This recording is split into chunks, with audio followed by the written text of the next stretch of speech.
ऐसी ही बेहतरीन कहानियाँ सुनने के लिए केपी नॉवल चैनल को लाइक, शेयर और सब्सक्राइब करें। आने वाली कहानियों के बारे में जानने के लिए हमारे टेलीग्राम से जुड़ें। लिंक डिस्क्रिप्शन में है। केओस डिवाउरर सिस्टम 101 परीक्षा। नए कैडेट्स का चेहरा तुरंत बदल गया क्योंकि उनकी इंद्रियां शक्तिशाली रूप से भड़क उठीं और उन्हें सूचित किया कि क्या हो रहा था, और वे सभी इसे महसूस कर रहे थे, मृत्यु की निश्चित संभावना। लेकिन भले ही वे जानते थे कि बचने की संभावना शून्य के करीब थी, उनका शरीर स्वचालित रूप से पीछे की ओर खिसक गया, जिससे अंतरिक्ष के चारों ओर हवा का थोड़ा सा विरूपण हुआ क्योंकि वे सभी उस स्थान से लगभग 10 मीटर पीछे हट गए जहां वे पहले खड़े थे। जेरस ने विशाल हथेली के प्रेत को देखा जो तेजी से उनकी ओर बढ़ रहा था, और उसकी वर्दी तेजी से उड़ गई, लेकिन वह जहां खड़ा था वहां से 1 इंच भी नहीं हिला। उसकी भावनाहीन आंख प्रेत को देख रही थी जिसमें एक भी लहर नहीं थी। बूम! हथेली जेरस पर पूरी ताकत से गिरी और पीछे के कैडेट्स की ओर बढ़ती रही। उन्होंने जल्दी से अपनी आंखें बंद कर लीं, लेकिन 5 सेकंड के बाद भी उन्हें कुछ भी महसूस नहीं हुआ। धीरे धीरे अपनी आंखें खोलते हुए उनके सामने एक युवक था जो अपने कपड़े ठीक कर रहा था, जबकि अधिकारी स्पार्टनबर्ग कैडेट को उत्सुकता से देख रहा था। जैसा मैंने सोचा था, जेरास ने अपने खुरदुरे कपड़ों को सीधा करते हुए सोचा, और फिर आखिरकार अधिकारी स्पार्टनबर्ग को देखा। वह 1 इंच भी क्यों नहीं हिला या थोड़ी सी भी घबराहट क्यों नहीं दिखाए, क्योंकि जेरास जानता था कि यह सब झूठ था। जब अधिकारी स्पार्टनबर्ग की आभा बदली तो ऐसा लगा कि वह उन्हें मारने जा रहा है, जो उसने किया भी था, लेकिन वह जानता था कि भले ही उसकी आभा वास्तव में भड़की हुई थी और यह भयावह थी, हत्या करने की एक भी रत्ती की मंशा मौजूद नहीं थी। ये सिर्फ अधिकारी स्पार्टनबर्ग की आभा थी। दूसरी बात, हथेली के प्रेत को देखते हुए, जबकि यह वास्तव में शक्तिशाली और भयावह दिखाई दे रहा था, जेरास ने तुरंत पहचान लिया कि यह सिर्फ मन का एक साधारण विस्फोट था। उस हथेली के प्रेत में कोई शारीरिक शक्ति नहीं थी। इसे तुरंत पहचानना मुश्किल होता, लेकिन जब उसने इसके बारे में सोचा तो वास्तव में ऐसा कोई कारण नहीं था कि अधिकारी स्पार्टनबर्ग उन्हें मारना चाहेगा। इसके अलावा, भले ही वह वास्तव में ऐसा करना चाहता हो, लेकिन इतना हंगामा करने का कोई कारण नहीं है क्योंकि वह ये बेस में है। कॉस्मिक रैंक स्टेज पर साधना के साथ उसके हाथों की एक छोटी सी झिलमिलाहट से उनकी सारी आंतें विपरीत दीवार में जा सकती थीं। इस तरह के विशालकाय ताड़ के प्रेत को भेजना एक परमाणु हथियार से तिलचिट्टे को मारने जैसा था, पूरी तरह से अनुचित। इसलिए वह पहले से ही जानता था कि यह सिर्फ एक दिखावा था। ताली, ताली, ताली, ताली। जैसा कि स्पार्टनबर्ग से उम्मीद थी, आपने वास्तव में उनकी आत्माओं को उनके शरीर से दूर भेज दिया। एक आवाज़ गूंजी जब अधिकारी स्पार्टनबर्ग के पीछे का दरवाज़ा, जिसे वह पहले खोलने की कोशिश कर रहा था, अचानक खुल गया और एक अधेड़ उम्र का आदमी उसमें से बाहर निकला। याए की वर्दी पहने अधेड़ उम्र का आदमी, गहरे रंग का, खास तौर पर लंबे चेहरे और दुबले शरीर वाला, लगातार ताली बजाता रहा और अपने चेहरे पर मुस्कान के साथ कैडेट्स के समूह को देखता रहा। मुझे उम्मीद है कि मैंने अधिकारी अरोयो को निराश नहीं किया, अधिकारी स्पार्टनबर्ग ने कहा और अपनी फैली हुई हथेली को नीचे रखा और अपने बगल में खड़े आदमी को देखा। NOWELL-BE-IN.C ओम। ओह, तुमने बहुत अच्छा किया, स्पार्टन, और लगता है कि सभी बाधाओं के बावजूद वास्तव में केवल एक ही है जो परीक्षा पास करने में सफल रहा, अरोयो ने कहा। जब उसने जेरास की ओर सीधे देखा, उसकी आंखें उत्सुकता से उसे देख रही थीं क्योंकि उसने जेरास में सब कुछ देखा, उसकी हृदय गति, उसके संवेदी बाल और उसकी नाड़ी, और उन पर एक भी लहर नहीं देखी। ये लड़का एक अलग ब्रांड है, मौत के डर का एक भी संकेत नहीं। तुम सब अब वापस खड़े हो सकते हो युवा, ये सिर्फ एक साधारण परीक्षा थी, अरोयो ने कहा जब उसने नए कैडेटों के समूह को देखा जिन्होंने जल्दी से खुद को संभाला और शर्मिंदगी में जल्दी से खड़े हो गए। अगर आप डर गए हैं तो मुझे बहुत खेद है, लेकिन ऐसा इसलिए है क्योंकि हमें पैराट्रूपर डिवीजन के एक नए इंटरडायमेंशनल कॉम्बैट छात्र की आवश्यकता है। आप में से लगभग 15 लोग हैं, लेकिन हमें केवल एक की आवश्यकता थी, जो सबसे बहादुर, शांत, एक अच्छा विचारक और विश्लेषक हो। हमने ये चुनने के लिए एक परीक्षा आयोजित करने का फैसला किया कि आप में से कौन उस योग्य है, और यही परीक्षा थी। और ऐसा लगता है कि हमारे पास एक ऐसा व्यक्ति भी है जो इसे पास करने में कामयाब रहा। तो आप सभी अपने उचित डिवीजन में जा सकते हैं और अपना मिशन शुरू कर सकते हैं। देरी के लिए खेद है, और यह भी ध्यान रखें, जब तक आप बेस में हैं तब तक कोई अलार्म नहीं होगा, इसलिए आप सभी निश्चिंत रह सकते हैं। ऑफिसर स्पार्टनबर्ग ने धीरे धीरे शेष कैडेटों को जगह से बाहर निकाल दिया और केवल जेरास और ऑफिसर अरोयो को छोड़ दिया। ये युवा, जेरास सेलेस्ट्रिया ऑफिसर से मिल चुका है। जेरास ने ऑफिसर अरोयो को सम्मानपूर्वक झुकते हुए कहा, आह, इतनी अधिक औपचारिकताओं की कोई आवश्यकता नहीं है, आइए चलो मिशन पर आगे बढ़ते हैं, हमारे पास दुनिया का सारा समय नहीं है। अरोयो ने जेरा के कंधे पर हाथ रखा और उसे दरवाजे की ओर खींच लिया। जेरास ने उस जगह में प्रवेश किया, एक बड़ा गोल हॉल जिसके ठीक बीच में एक बहुत बड़ी मेज थी, जहां 4 EIA अधिकारी इकट्ठे हुए देखे जा सकते थे क्योंकि उनकी आंखें पूरी तरह से एक बड़ी मेज पर एक छवि को देखने में लगी हुई थीं। अरे दोस्तों, मुझे अभी अभी हमारे पायलट के बारे में पता चला। बढ़िया है, अरोयो ने जेरास को समूह की ओर आगे धकेलते हुए कहा, जो सभी ने उसे ऊपर की भौहों से देखा। शुभ दिन अधिकारी, जेरास ने कहा। वह कुछ देर के लिए हैरान होकर खड़ा रहा, फिर जल्दी से अपना सम्मान व्यक्त किया। क्या तुम मरने के लिए तैयार हो लड़के? अधिकारियों में से एक की गहरी आवाज सुनाई दी। एक आदमी, 2 मीटर लंबा, बहुत ही मांसल और दाढ़ी वाला। वह इस सवाल का जवाब कैसे दे सकता था? कौन मरने के लिए तैयार है? अरे शांत रहो हेलो, छोटे आदमी को डराना बंद करो, एक अन्य अधिकारी ने कहा। यह एक दुबला पतला और चेहरे पर चश्मा पहने हुए था। चूंकि तुमने लड़के को ढूंढ लिया है तो उसे लेकर आओ। चलो योजना पर काम शुरू करते हैं। एक पुरुष अधिकारी, जिसने अपनी बाईं आंख को ढकने वाले एक आंख वाले मास्क से उसे इशारा करते हुए कहा कि वह उसके पास आ जाए। जेरस उस आदमी के पास पहुंचा। उसने भी मेज पर छवि को देखा और आश्चर्यचकित हुए बिना नहीं रह सका। एक उन्नत टेक्नो बीटा ग्रेड मानचित्र टुकड़ा।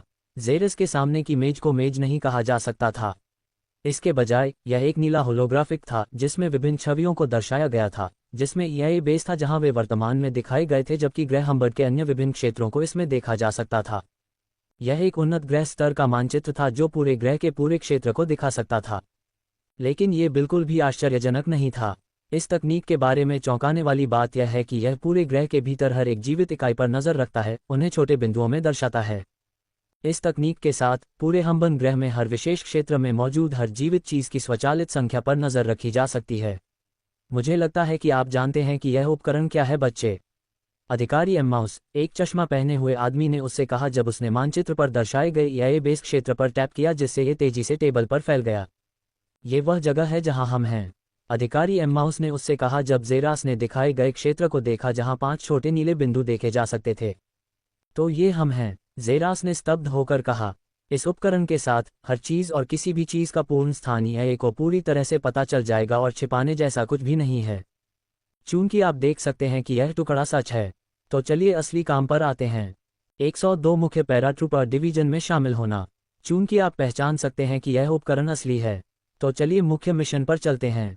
अधिकारी एम्मॉस ने उनके स्थान को दर्शाने वाली डॉट छवियों को स्वाइप करते हुए कहा, क्योंकि उन्होंने यह बेस के पीछे पूरी केंद्रीय छवि पर टैप किया था। ये हुम्बन चैसम है, अधिकारी अरोयो ने कहा, जब उन्होंने लाल और गहरे रंग के मिश्रण में चित्रित बड़े गोलाकार क्षेत्र की ओर इशारा किया, जबकि 2 अलग अलग बिंदुओं को अंतरिक्ष में अनियमित रूप से चलते देखा जा सकता था। यह असली युद्ध का मैदान है। ये वह जगह है जहां वर्तमान युद्ध चल रहा है। वे नीले बटन यह अधिकारी का प्रतिनिधित्व करते हैं, जबकि वे लाल वाले हुम्बन का प्रतिनिधित्व करते हैं। जेरास ने समझ में सिर हिलाया, लेकिन उसने कुछ ऐसा देखा जिसने उसे थोड़ा भ्रमित कर दिया। NO12BJAN.C लेकिन नीले बटन लाल डॉट से ज्यादा संख्या में हैं, जिसका मतलब है कि हम यह एलियन समूह से ज्यादा संख्या में हैं। लड़ाई अभी तक क्यों खत्म नहीं हुई है? इस संख्या के साथ यह एक लंबे समय से समाप्त युद्ध होना चाहिए था। तुम्हारी आंखें अच्छी हैं बच्चे। सच है, हम संख्या में हम्बन से ज्यादा हैं। अरे सिर्फ हम अकेले ही हम्बन को खत्म कर देंगे, मजबूत अधिकारी हिलो ने कहा, और उसने जेरा के कंधे को इतनी जोर से दबाया कि उसका घुटना थोड़ा मुड़ गया। लेकिन हम नहीं कर सकते, अधिकारी अरोयो ने बीच में कहा। जैसा कि आप पहले से ही जानते होंगे, यह मिशन अमेजोनियन राजकुमारी को बचाने के लिए है। जबकि यह बताया गया था कि अमेजोनियन राजकुमारी अभी भी इस ग्रह पर है। हम्बन ने इसे अस्वीकार कर दिया है। तो चलो बस बलपूर्वक अपना रास्ता बनाते हैं और जांच करते हैं कि क्या ये सच है। अगर ऐसा नहीं है तो राजकुमारी वास्तव में इस ग्रह पर नहीं है। फिर हम माफी मांगेंगे और चले जाएंगे, जेरास ने कहा। चूंकि संदेह यह है कि राजकुमारी यहाँ है या नहीं, क्यों न बस इसकी जांच की जाए, और अगर यह सच है तो वे बस चले जाएंगे। तुम बिल्कुल हेलो की तरह हो। तुम दोनों बिल्कुल क्रूर हो, दिमाग से ज्यादा मांसपेशियों पर भरोसा करते हो। अधिकारी पिराड ने आंख का मुखौटा पहने हुए कहा। उसने अपने माथे को छूते हुए स्पष्ट रूप से इस बात से निराश था कि वे मामले को थोड़ा भी समझ पाने में असमर्थ थे। अरे हम में समझ की कमी नहीं है, बस इतना है कि तुम्हारे विपरीत हम असली मर्द हैं। अधिकारी हिलो ने तुरंत जवाब दिया, और उसने जेरा के कंधे को एक बार फिर से जकड़ लिया और उसे अपनी ओर खींच लिया, जिससे जेरा के पैर पागल शारीरिक बल के कारण कंपन करने लगे। जबकि यह एक व्यवहार्य विकल्प है, यह असंभव है जेरास। हमारे अंदर घुसने से हम यूनिवर्सल प्लैनेटरी ऑर्गेनाइजेशन द्वारा बनाए गए हम्बन ग्रह के गोपनीयता नियम का उल्लंघन करेंगे। बलपूर्वक बल प्रयोग से काम नहीं चलेगा, इसलिए हमारे पास एक विकल्प बचा है, अधिकारी पिराड ने कहा। नियम का उल्लंघन किए बिना राजकुमारी के यहाँ होने की पुष्टि करना। जबकि जीन ट्रैकर राजकुमारी के यहाँ होने की पुष्टि करता है। ये यूनिवर्सल प्लैनेटरी ऑर्गेनाइजेशन के लिए पर्याप्त सबूत नहीं है। अभी युद्ध सिर्फ एक छोटी सी जांच है, समय खरीदने और हम्बन को चौकन्ना करने के लिए। आप इसे इस तरह ले सकते हैं कि हम अपनी राजकुमारी को खोने का गुस्सा उन पर निकाल रहे हैं, लेकिन हकीकत में युद्ध सिर्फ एक झूठ है। असली मिशन युद्ध की अराजकता का इस्तेमाल करके हुम्बन ग्रह के इस खास क्षेत्र में घुसना है जहां सबसे ज्यादा संभावना है कि राजकुमारी को रखा गया है। अधिकारी ज्यूरिन, एक हल्के रंग का पुरुष अधिकारी जो टी शर्ट और EIA ट्राउजर वर्दी पहने हुए था, ने कहा कि उसने अपनी तरफ से एक छवि खींची और उसे जेरास की ओर भेजा। जेरास ने टेबल पर छवि को देखा और उसने देखा कि हुम्बन चैसम नामक जगह के ठीक बाद जहां युद्ध हो रहा था, वहां एक बड़ी जगह थी जहां अलग अलग आदिम संरचनाएं देखी जा सकती थीं, लेकिन संरचना के अंत में एक विशाल संरचना देखी जा सकती थी जो दूसरों की तुलना में बहुत बड़ी थी। वह बड़ी संरचना हुम्बन टॉवर है। हमारा दृढ़ विश्वास है कि अगर राजकुमारी को कहीं रखा जाना है तो वह सिर्फ वही जगह हो सकती है। लेकिन क्या आपने उस जगह की जांच की है? जेरास ने पूछा।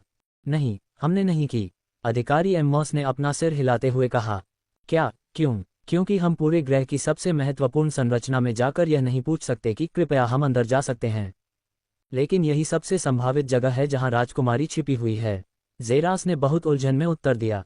शायद किसी भी तरह की घुसपैठ की कार्रवाई करने से पहले हमें यह सुनिश्चित करना होगा कि वह जगह वही है। अगर हम अभी वहां जाते हैं और पकड़े जाते हैं तो हम्बन यूनिवर्सल प्लैनेटरी ऑर्गेनाइजेशन को इसकी सूचना देंगे और हमें इस मुद्दे को भूल जाने का आदेश दिया जा सकता है। इसलिए हमें ये पुष्टि करने के लिए खुफिया जानकारी की ज़रूरत है कि राजकुमारी वास्तव में वहां है। इस तरह जो भी जोखिम आएगा वह इसके लायक होगा।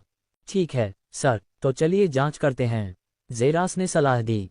हम पहले से ही इस पर काम कर रहे हैं। न्यू कैडेट्स इंटरडायमेंशनल डिवीजनों की टोही टीम को भेजा गया है। उन्हें बस ये जांचना है कि क्या कुछ अजीब या असामान्य चल रहा है। आप पूछना चाहेंगे कि हमें न्यू कैडेट्स को इतना महत्वपूर्ण काम करने की अनुमति क्यों देनी पड़ी? इसकी वजह यह है, अधिकारी इम्मास ने हुम्बन बस्ती से ठीक पहले एक होलोग्राफिक छवि पर क्लिक करते हुए कहा। वहां एक दीवार देखी जा सकती थी जिसमें से एक बहुत बड़ा नोजल निकल रहा था। यह लगभग एक अंतरिक्ष यान के प्लाज्मा नोजल जैसा था, सिवाय इसके कि यह आदिम दिखने वाला था। उस चीज़ को एनर्जी रैंक नूजल डिटेक्टर कहा जाता है, लेकिन हम इसे किल द स्ट्रॉन्ग वेपन कहना पसंद करते हैं। यह एक प्रभावशाली उपकरण है जो तुरंत एक शक्तिशाली मैना ब्लास्ट जारी करता है। ये किसी भी अजीब आभा का पता लगाता है, सिवाय एक हम्बन के जिसकी खेती स्टार रैंक स्टेज से ऊपर है। इसने हमें टॉवर की जांच करने के लिए हवाई टोही दल भेजने में असमर्थ बना दिया था। लेकिन अब जब नए कैडेट यहाँ हैं तो हम उन्हें सुरक्षित रूप से टॉवर की जांच करने के लिए भेज सकते हैं और वे आर्टिफैक्ट द्वारा देखे नहीं जाएंगे। इसलिए अब तक इसमें देरी हुई है। हमें बस हवाई टोही दल की इमेजरी इंटेलिजेंस रिपोर्ट का इंतजार करना है जो भेजी जाएगी। अधिकारी अरोयो ने बीच में टोका, जिससे जेरास ने समझ में सिर हिलाया। योजक चिन्ह, योजक चिन्ह, योजक चिन्ह, योजक चिन्ह, योजक चिन्ह, योजक चिन्ह। 6 घंटे बाद हमें रिपोर्ट भेज दी गई है। अधिकारी अरोयो की आवाज़ गूंजी जब 6 लोगों का समूह टेबल पर इकट्ठा हुआ, जेरास शामिल है। ये तस्वीरें हैं। जेरास ने जब तस्वीर को गौर से देखा तो मेज पर अलग अलग तस्वीरें दिखाई दीं। ये दांतेदार ओब्सीडियन गहरे रंग की चट्टानों से बनी एक बहुत बड़ी मीनार की तस्वीर थी। मीनार के चारों ओर हर मोड़ पर हुम्बन के समूह मीनार पर सतर्कता से गश्त करते देखे जा सकते थे। कुछ अजीब है, अधिकारी स्पार्टनबर्ग ने चुप्पी तोड़ते हुए कहा। हाँ, नियमित रूप से मीनार पर गश्त करने वाले गार्डों की संख्या लगभग 10 है और वे हमेशा बहुत ढीले रहते हैं। लेकिन अब 50 से अधिक गार्ड गश्त कर रहे हैं और शिफ्ट ले रहे हैं। ये देखना बहुत अजीब है कि उन्होंने अचानक अपनी सुरक्षा कैसे कड़ी कर दी है। यह एक स्पष्ट संकेत है कि वे मीनार में कुछ छिपा रहे हैं और अगर कुछ महत्वपूर्ण है तो वे इस समय छिपा रहे हैं। अधिकारी अरोयो ने संदेह से कहा। तो ये राजकुमारी है, अधिकारी पिराड ने आश्वस्त करते हुए कहा। अच्छा, अगर तस्वीर सच है तो मीनार वास्तव में सबसे बड़ा संदिग्ध क्षेत्र है। लेकिन अगर छवि में छेड़छाड़ की गई और हम टॉवर में फंस गए तो हम इस मिशन में विफल हो जाएंगे, अधिकारी स्पार्टनबर्ग ने कहा। यह सच है, जेरास ने अचानक कहा, जिससे अन्य लोगों की भौहें तन गईं। ओह, तुम ऐसा क्यों कह रहे हो? अधिकारी एम्मॉस ने उत्सुकता से पूछा। कैडेटों के किस समूह ने छवि ली? जेरास ने अधिकारी एम्मॉस से पूछा। रिपोर्ट में कहा गया है कि यह न्यू कैडेट्स एरियल टोही डिवीजन के समूह ही का है। तो ये सच है, जेरास ने और भी आश्वस्त होकर कहा। वह जानता था कि एनरिकॉट समूह ही का हिस्सा था और यहाँ तक कि उनका कप्तान भी था। सबसे अधिक संभावना है कि उसने ही ये तस्वीरें ली थीं। जेरास को इस बात पर संदेह नहीं था कि एनरिकॉट की खुफिया जानकारी से समझौता नहीं किया जा सकता। ये वह जानता था जब तक वह उसे जानता था। तुम्हारी बात सही है, कोई रास्ता नहीं है कि युवा लड़के छवियों में छेड़छाड़ कर सकें। इसलिए ये कम से कम 70% सच होना चाहिए।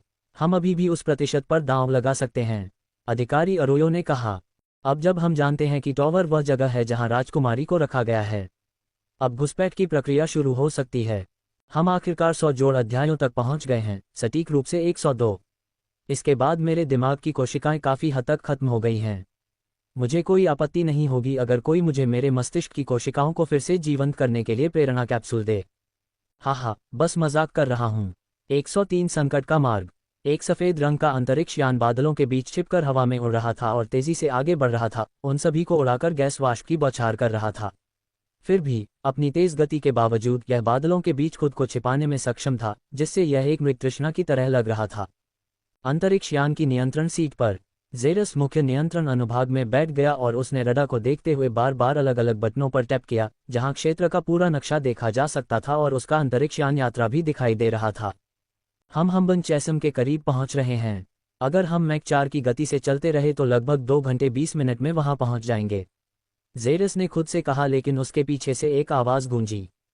अच्छा, हम बहुत तेजी से करीब पहुंच रहे हैं, अधिकारी हिलो ने पीछे से उससे कहा, जहां 4 अन्य अधिकारी दिखाई दे रहे थे। हालांकि मुझे कुछ समझ में नहीं आ रहा है। अगर हम हम्बन चैसम से गुजरते हैं तो मान लीजिए कि हम युद्ध में जाने से बच गए या किसी भटके हुए हमले से उड़ गए और सुरक्षित रूप से उसके पीछे पहुंच गए, तो क्या हम सिर्फ किल द स्ट्रॉन्ग आर्टिफैक्ट द्वारा बंद नहीं हो जाएंगे? ज़ेरास ने भौहें चढ़ाते हुए पूछा। यह ऑपरेशन में एक बड़ी बाधा उस आर्टिफैक्ट और इसकी मजबूत आभा को महसूस करने और उन्हें अलग करने की क्षमता के कारण थी। अगर वे हम्बन चैसम से गुजरते हैं तो उन्हें अंत में आर्टिफैक्ट का सामना करना पड़ेगा।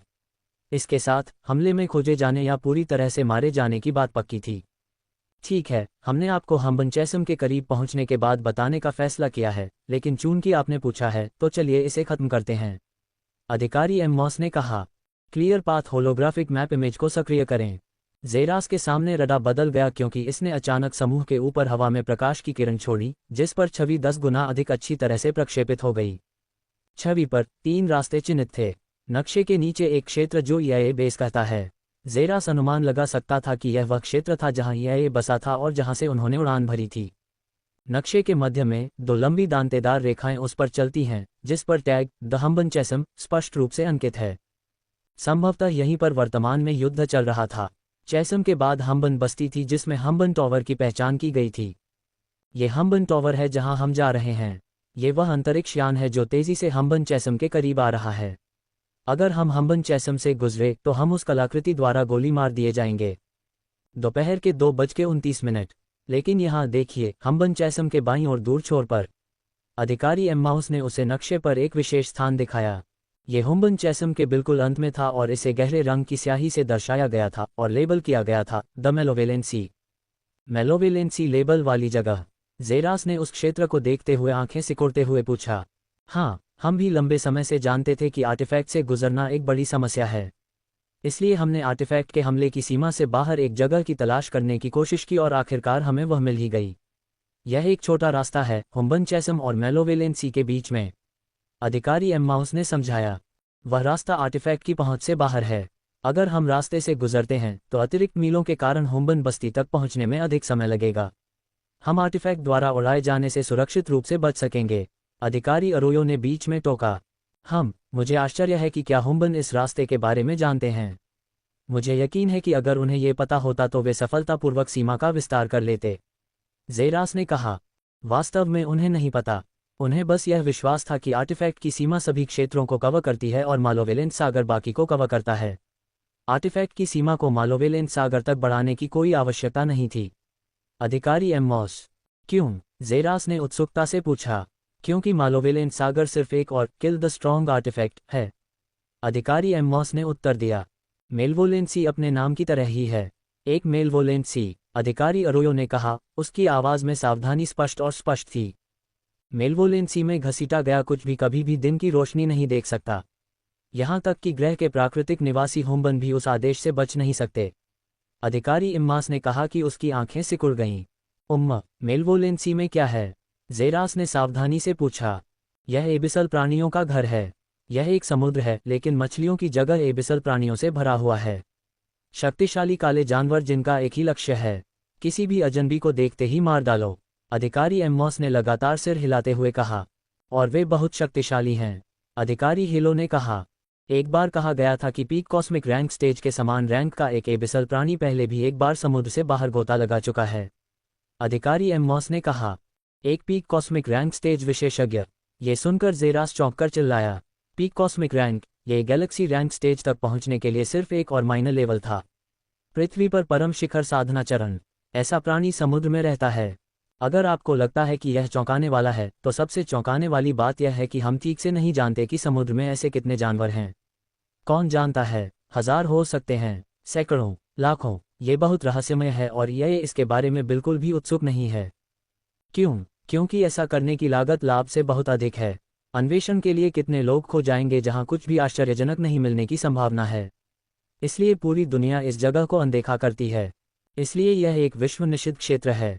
सौभाग्य से यह एक समुद्र है और इसमें रहने वाले प्राणी भी समुद्री जीव हैं। वे हुम्बन बस्ती पर हमला करने के लिए समुद्र से बाहर नहीं आ सकते, इसलिए हुम्बन बिल्कुल भी चिंतित नहीं हैं। इसके अलावा समुद्र उनसे बहुत दूर है, संपर्क या दुर्घटना असंभव है, अधिकारी इम्मास ने मुख्य नियंत्रण कक्ष से बाहर निकलते समय कहा। जान लो बच्चे, एबिसल जीव उनसे अलग किसी भी चीज़ पर हमला करते हैं जो उनसे अलग आभा बिखेरती है। और अब हम डीप चैसम और मिल्वोलेंसी के बीच के रास्ते से गुजर रहे हैं।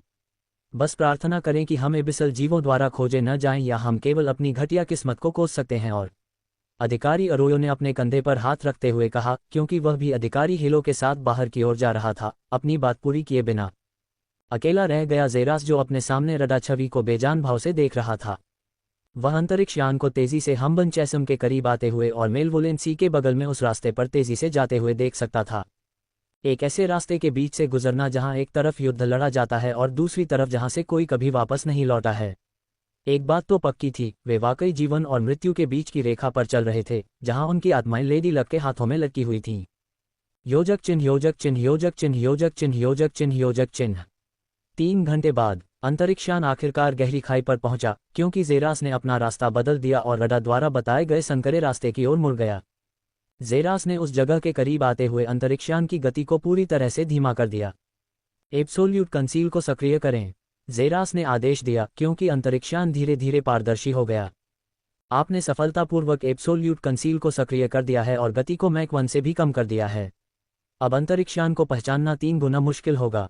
एआई की आवाज़ ज़ेरास के धीरे धीरे बढ़ते दिल को थोड़ा शांत करने में कामयाब रही, क्योंकि सभी अधिकारी पहले से ही मुख्य नियंत्रण कक्ष में उसके पीछे इकट्ठे हो गए थे, जिससे छोटे से कमरे में थोड़ा तनाव पैदा हो गया। यहाँ कुछ नहीं होता। ज़ेरास ने अंतरिक्षयान को आगे की ओर उड़ाया, क्योंकि वे संकरे रास्ते पर पहुंचे और हम्बन चैसम के दूसरी तरफ देखा। ज़ेरा का दिल उसके पेट में गिर गया और उसके माथे से पसीने की बूंदें टपकने लगी जब उसने अपने बगल में समुद्र को देखा। वह दुष्ट सागर। 104 धिक्कार है किस्मत पर। दूर दूर तक फैली लहरों का एक अंधेरा घेरा, जहां तक आंखें देख सकती थीं, एक बेहद उदास आभा बिखेर रहा था, जिसने ज़ेरा के सीने में जोरदार धड़कन पैदा कर दी। मालिवोलेंसी पानी का सामान्य रंग नहीं था, नहीं, ये सबसे गहरे रंग की स्याही का रंग था, जो सामान्य पानी की तरह बहता और लहराता था। हालांकि वहां जानवर का कोई निशान नहीं था, लेकिन वह किसी अज्ञात कारण से महसूस कर सकता था, उसके रोंगटे खड़े हो गए थे। बस गाड़ी चलाने पर ध्यान दो, तुम सुरक्षित रहोगे, अधिकारी अरोयो की आवाज़ ने उसके धड़कते दिल को थोड़ा धीमा कर दिया, क्योंकि उसे थोड़ा सुरक्षित महसूस हुआ। क्यों? क्योंकि अधिकारियों से जो कुछ भी उसने महसूस किया, उसके अनुसार उन्होंने प्रशिक्षक मोनिका की तुलना में थोड़ी कमज़ोर आभा बिखेरी, जिसका अर्थ है कि वे कम से कम कॉस्मिक स्टार रैंक के स्तर पर हैं। अगर कुछ गलत हुआ तो वे कम से कम उसे मरने से बचा सकते थे। ज़ेरास ने अपनी आंखें बंद कर लीं, लगातार गहरी सांसें लेते हुए, खुद को शांत करते हुए। जैसे ही उसकी आंखें खुलीं, वह शांत हो गया। उसका दाहिना हाथ आगे बढ़ा और उसने कंट्रोलर को पकड़ लिया और उसे आगे की ओर धकेल दिया, जिससे अंतरिक्ष यान की गति बढ़ गई, लेकिन फिर भी वह बहुत तेज जाने की हिम्मत नहीं कर पाया। हम वर्तमान में 1.5 मैक की गति से आगे बढ़ रहे हैं। रडार पर हमें दिखाई गई दूरी के अनुसार हमें वहां पहुंचने में 4 घंटे लगेंगे।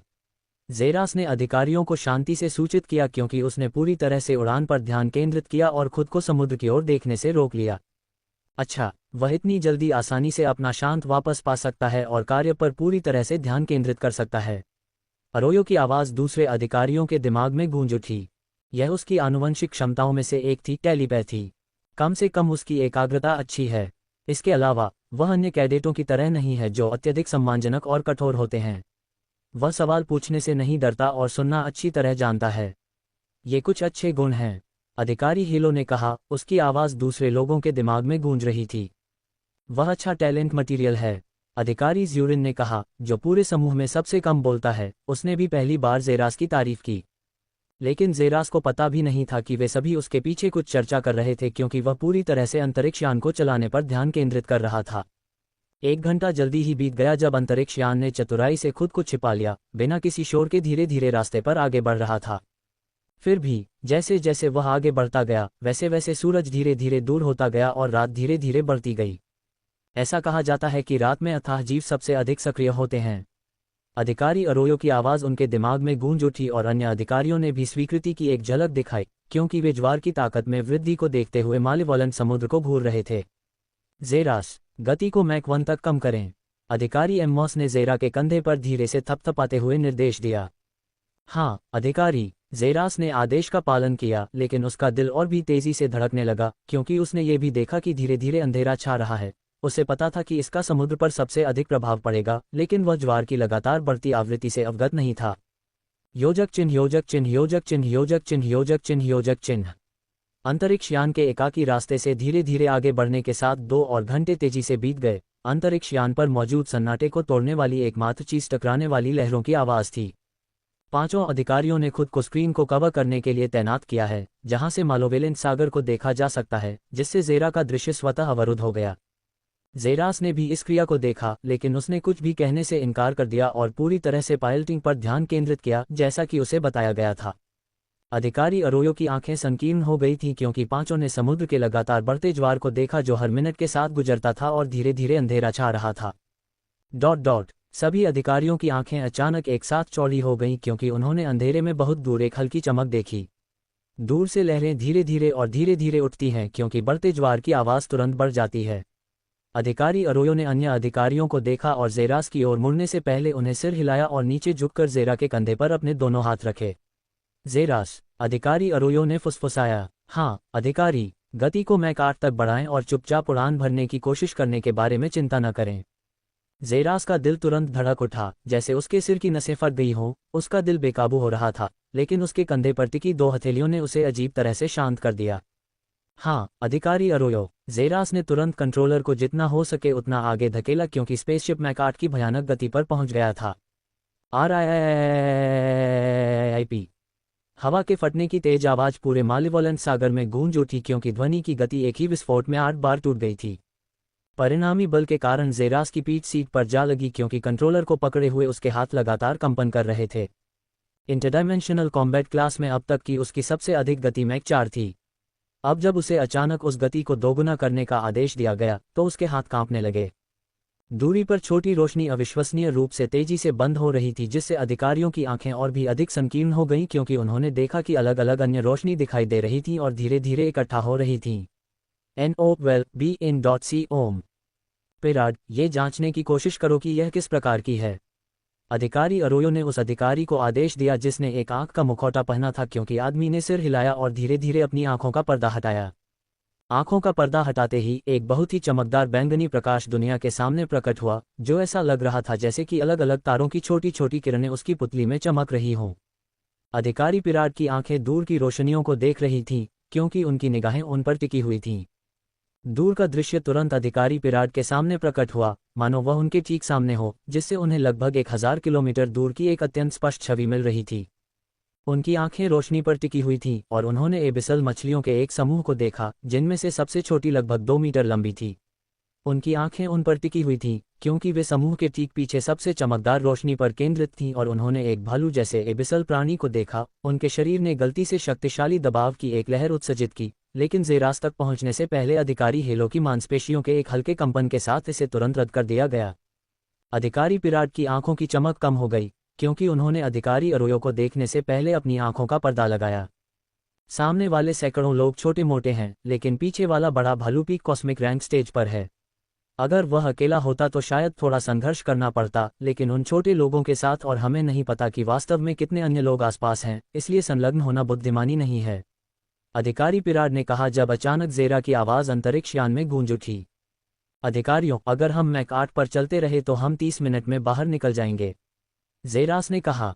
अच्छा, अरे, जेरास, अधिकारी अरोयो ने पुकारा। हाँ, अधिकारी। गति को मैक 10 तक बढ़ाएं। क्या? हाँ सर। जेरास ने तुरंत नियंत्रक को उच्चतम स्तर पर खींच लिया जो मैक 10 था। आमतौर पर इस प्रकार का अंतरिक्ष यान एक स्टील्थ प्रकार का होता था और वास्तव में गति के साथ यात्रा करने के लिए नहीं होता था। यही कारण था कि इसका मैक स्तर इतना कम था। 10 मील। नट। और अधिकारी। जेरा की पीठ उसकी सीट से कसकर चिपकी हुई थी और उसने अपने मुंह से शब्द निकाला। ये गायब हो गया है। अधिकारी फ्यूरिन की हैरान करने वाली आवाज़ अचानक गूंजी क्योंकि उन्होंने देखा कि रोशनी अचानक चली गई थी, जैसे कि पहले जो कुछ भी हुआ था वह सब एक मृग तृष्णा थी। ये गायब नहीं हुआ है। अधिकारी पिराट की शांत आवाज़ गूंजी। ये हमारे ठीक नीचे है। अधिकारी अरोयो ने शब्द समाप्त करते हुए जेरास की ओर अपना ध्यान केंद्रित किया। जेरास। हाँ, अधिकारी, प्रभाव के लिए तैयार हो जाओ। क्या? धमाका। एक विशाल पंजे जैसा हाथ मालेवोलेंट समुद्र से बाहर निकला और तेजी से अंतरिक्ष यान के पास पहुंचा। उसके हाथ तराजू से ढके हुए थे, जिनमें से प्रत्येक विनाश की एक काली विनाशकारी आभा से भरा हुआ था। पंजे ने अंतरिक्ष यान को पूरी तरह से ढक लिया, जो उससे 10 गुना बड़ा था। जैसे ही उसने आगे की ओर थप्पड़ मारा और फिर कबूम! प्रकाश की एक चमकदार चमक, एक प्रभामंडल। जेरास को लगा कि वह अपनी हर इंद्रिय से वंचित हो गया था क्योंकि दुनिया अचानक काली और सफ़ेद हो गई और उसकी चेतना तेजी से अंधेरे में डूब गई। अंतरिक्ष यान तेजी से आगे की ओर दुर्घटनाग्रस्त हो गया और एक भयंकर विस्फोट हुआ क्योंकि अंतरिक्ष यान तुरंत विस्फोट हो गया और पूरी तरह से अज्ञात था कि अंदर कौन था। 105 नौवे होम। नीली रोशनी ने दुनिया को अपने आप को प्रकट किया और धीरे धीरे एक जोड़ी सुस्त दिखने वाली आंखें खुलीं। जेरस ने आकाश में छोटे चमकते सितारों को देखा। उसे लगा कि वे 2 और 3 के जोड़े में थे, लेकिन जैसे जैसे समय बीतता गया वे एक बार फिर स्पष्ट हो गए क्योंकि उसकी चेतना धीरे धीरे अपने परिवेश के अनुरूप हो गई। वह आकाश में सितारों को देखकर चकित था, जब अचानक उसकी आंखें चौंक गईं और वह उछल पड़ा, अपने हाथों को कसकर पकड़ते हुए और आसपास के वातावरण का निरीक्षण करते हुए। ओह, तुम जाग गए हो। अधिकारी हिलो की जानी पहचानी कर्कश आवाज़ उसे सुनाई दी। जब जेरस ने पीछे मुड़कर देखा, ये देखकर कि समूह क्या कर रहा था, उसने अपनी भौहें ऊपर उठाईं और धीरे धीरे अपनी उठी हुई मुट्ठी नीचे कर ली। 5 अधिकारियों के समूह को गोलाकार प्रारूप में व्यवस्थित पत्थरों पर बैठे देखा जा सकता था, जबकि उनके बीच में एक आग देखी जा सकती थी जहां 3 मीटर लंबी मछली भून रही थी। आओ मेरे साथ बैठो, बच्चे। अधिकारी हिलो ने उसे पुकारा जब जेरास समूह के करीब गया और बैठकर मछली को भूनते हुए देखने लगा। धन्यवाद, अधिकारी। जेरास ने ईमानदारी से सिर झुकाया। यदि कोई है जिसका तुम ऋणी हो तो वह अधिकारी हिलो है। अधिकारी अरोयो ने उससे कहा। इसे भूल जाओ बेटा, तुम्हें इस झंझट में लाने के लिए हम ही दोषी हैं, अधिकारी हिलो ने कहा और उसने एक बार फिर जेरास के कंधे पर थपथपाया। अंतरिक्ष यान कहाँ है? जेरास ने उस क्षेत्र की ओर देखते हुए पूछा क्योंकि उसने देखा कि अंतरिक्ष यान कहीं नहीं था। नष्ट हो गया क्या? जेरास सदमे में अपनी सीट से उछल पड़ा। अंतरिक्ष यान नष्ट हो गया? वे वापस कैसे आएंगे? यहाँ, ये लो। अधिकारी अरोयो ने जेरास को मछली की पूंछ का एक विशाल आधा हिस्सा दिया। NO12BN.C भले ही यह शुद्ध भुनी हुई मछली थी जिसमें एक भी मसाला नहीं था, लेकिन कुछ अज्ञात कारणों से जेरास के लिए यह बहुत स्वादिष्ट थी। समूह ने चुपचाप खाया और जल्दी से विशाल 3 मीटर की मछली खत्म कर दी। हालांकि यह सामान्य मनुष्य के लिए बहुत ज्यादा हो सकता था। जागने वालों की भूख को केवल एक ही चीज के रूप में वर्णित किया जा सकता है, ईश्वरीय। जेरास, जब तुम बेहोश हो गए, अंतरिक्ष यान को एक एबिसल प्राणी द्वारा जमीन पर गिरा दिया गया था, लेकिन हिलो ने तुम्हें दुर्घटना में मरने से बचा लिया। अंतरिक्ष यान के दुर्घटनाग्रस्त होने का बदला लेने के लिए हम कुछ जीवों का शिकार करने में कामयाब रहे और उनमें से एक यह मध्य उल्का चरण मछली है। अधिकारी अरोयो ने समझाना शुरू किया। पहले तुम्हारे लिए मिशन बस हमें इस जगह पर उड़ाना था जिसके बाद तुम वापस आ सकते हो, लेकिन अब अंतरिक्ष यान के साथ भी तुम्हें अकेले वापस भेजना आत्महत्या होगी। अब अंतरिक्ष यान के बिना बात करना बेकार है, अधिकारी अरोयो ने उससे कहा, लेकिन जेरास चुप रहा और एक शब्द भी नहीं बोला। चूंकि तुम अब वापस नहीं जा सकते, तो हमारे पास तुम्हें मिशन पर ले जाने के अलावा कोई विकल्प नहीं है, अधिकारी एमॉस ने बीच में कहा। लेकिन सबसे पहले, तुम स्टार रैंक स्टेज पर हो और तुम्हारे पास आनुवंशिक क्षमता होनी चाहिए। जेरास, तुम्हारी आनुवंशिक क्षमता क्या है? अधिकारी अरोयो ने गंभीरता से कहा, लेकिन जेरा के हाव भाव बिल्कुल नहीं बदले क्योंकि उसने अपना दाहिना हाथ आगे बढ़ाया और समूह की आंखों के सामने यह एक सफ़ेद रंग के ब्लेड में बदल गया।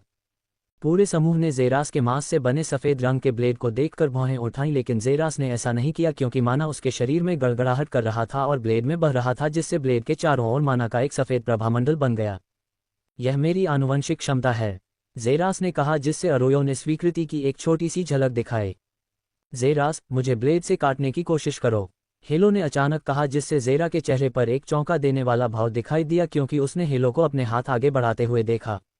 मेरा मजाक मत उड़ाओ और बस करो, अधिकारी हेलो ने अपने चेहरे पर एक हल्की मजाक भरी मुस्कान के साथ कहा। ठीक है, इतने समय से तुम सब मुझे काम आंक रहे हो, लगता है अब समय आ गया है कि मैं तुम्हें एक और दिखाऊं कम आंकी गई चींटी शेर को मार सकती है। ज़ेरास ने खुद से सोचा और ब्लेड को आगे की ओर उठाया, इसकी नोक आसमान की ओर इशारा कर रही थी। ब्लेड के चारों ओर सफ़ेद प्रभामंडल अचानक सफ़ेद रोशनी की एक चमकदार चमक में फट गया क्योंकि ज़ेरास ने अपनी सारी ताकत से काटने से पहले ब्लेड में अपना सारा मन डाल दिया।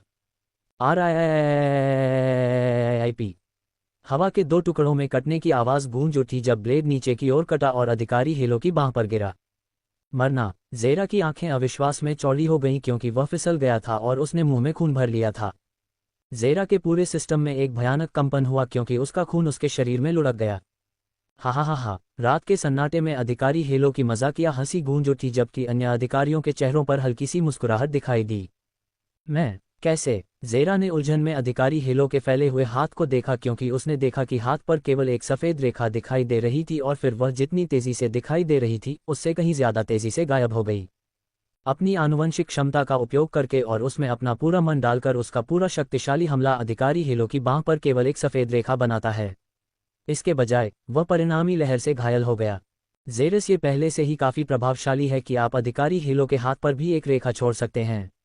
आपकी क्षमता निस्संदेह एक प्रारंभिक उल्का रैंक चरण विशेषज्ञ की गर्दन को तुरंत अलग करने में सक्षम होगी और आप केवल प्रारंभिक स्टार रैंक चरण में हैं। आपको इसके बजाय गर्व होना चाहिए, अधिकारी अरोयो ने गंभीरता से कहा क्योंकि ज़ेरस ने अपने मुंह पर खून पोंछा और अपनी सीट पर बैठ गया। ज़ेरस, मुझे आशा है कि आप इसे समझ सकते हैं, अधिकारी अरोयो शुरू करता है लेकिन ज़ेरस तुरंत उसे रोक देता है। मैं अधिकारियों को समझता हूँ।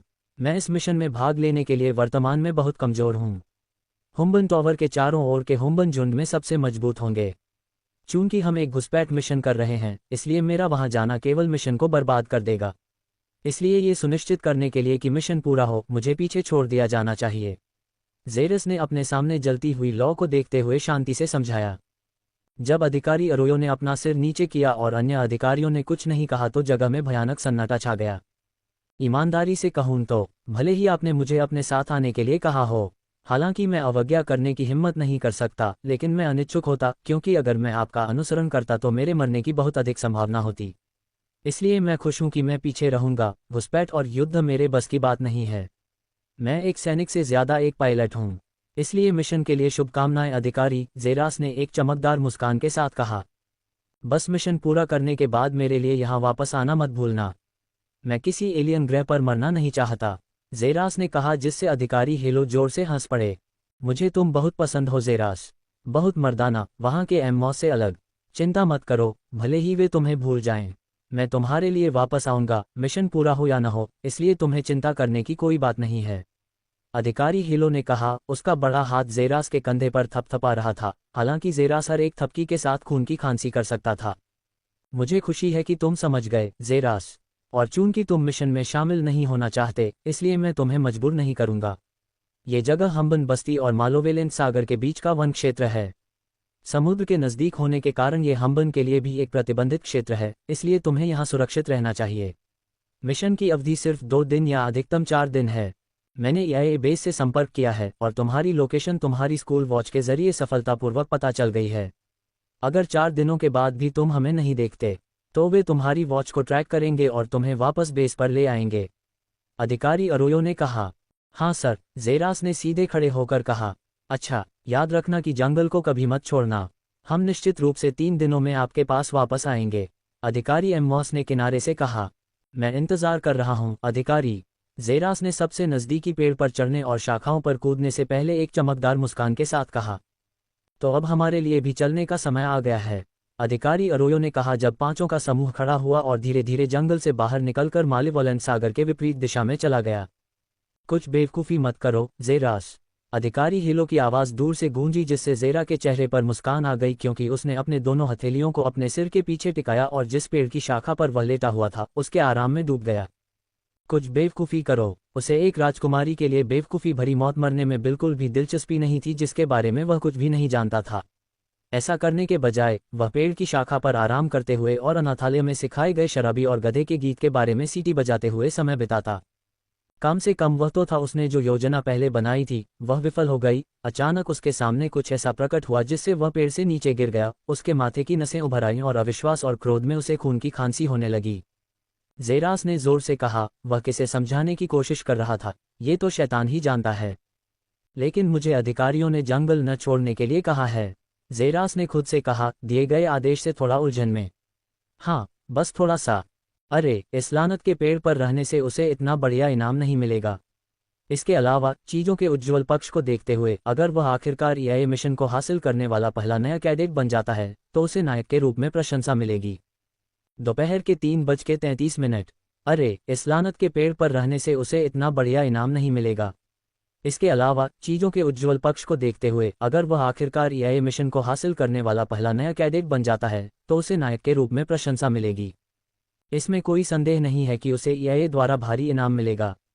इसके अलावा उसका गर्म खून 4 दिन बिना कुछ किए पेड़ पर कैसे बिता सकता है? वह बस ऊब से मर जाएगा। ठीक है, दिए गए आदेश का पालन न करना एक बुरा विचार हो सकता है, लेकिन पुरस्कार सजा से ज्यादा है, इसलिए मैं ये जोखिम उठाऊंगा। ज़ेरास ने खुद से कहा, जैसे ही उसने अपनी वर्दी झाड़कर धीरे धीरे जंगल से बाहर की ओर कदम बढ़ाया, लेकिन उसके कदम रुक गए और वह भौहें उठाए खड़ा रहा। रुको, मैं राजकुमारी को कैसे बचाऊं? हुम्बन टॉवर शक्तिशाली हुम्बन से भरा हुआ है जो पहरेदारों की तरह काम कर रहे हैं। वह टॉवर में कैसे प्रवेश करेगा और राजकुमारी टॉवर में कहाँ छिपी हुई है? इसके अलावा वह राजकुमारी के साथ इतनी कड़ी सुरक्षा वाले क्षेत्र में कैसे बाहर निकलेगा? चालाक प्रणाली। कोई आश्चर्य नहीं कि आपने मुझे ऐसे आकर्षक पुरस्कार दिए। आप मुझे बस मौत के मुंह में धकेल रहे हैं। एक भी गलत कदम और मैं कुचलकर चूर चूर हो जाऊंगा, अपने आप ही अपनी जान गंवा दूंगा और EIA के मिशन को भी बर्बाद कर दूंगा। पूरी EIA द्वारा मुझे देशद्रोही और बुरा कैडेट करार दिया जाएगा और मेरा नाम हमेशा के लिए इतिहास के बुरे पक्षों में लिखा जाएगा। यह कोई खोज नहीं है। नहीं, यह मेरे लिए एक ही कदम में सबसे ऊंचे स्वर्ग तक चढ़ने या एक ही कदम में नरक में गिरने का एक तरीका है। असफलता और पास होने का मेरे जीवन पर अब से बहुत प्रभाव पड़ेगा। ज़ेरस ने खोज के बारे में गहराई से सोचा और उसे पता था कि यह बहुत ही आकर्षक पुरस्कारों के साथ एक चतुर सेटअप था। हम्बन टॉवर में घुसपैठ करने वाला एक स्टार रैंक स्टेज मानव मौत की सजा होता, लेकिन उसके पास बस पूर्ण रूप से मॉर्फ जीन होना चाहिए था। जीवन और कर्म, क्या यही नियति है? ज़ेरास आसमान की ओर देखकर तारों से बातें करने लगा। उसके दिमाग में जल्दी जल्दी योजनाएं बनने लगीं और उसके होठों पर एक भयावह मुस्कान छा गई। पूर्ण रूप को सक्रिय करें। ज़ेरास ने अपनी आनुवंशिक क्षमता को सक्रिय किया और अपनी आंखें बंद कर लीं और अपने सिर में एक छवि पर ध्यान केंद्रित किया। सार्जेंट मिलिम द्वारा उन्हें दिखाए गए वीडियो में एक मृत हुम्बन की छवि दिखाई गई।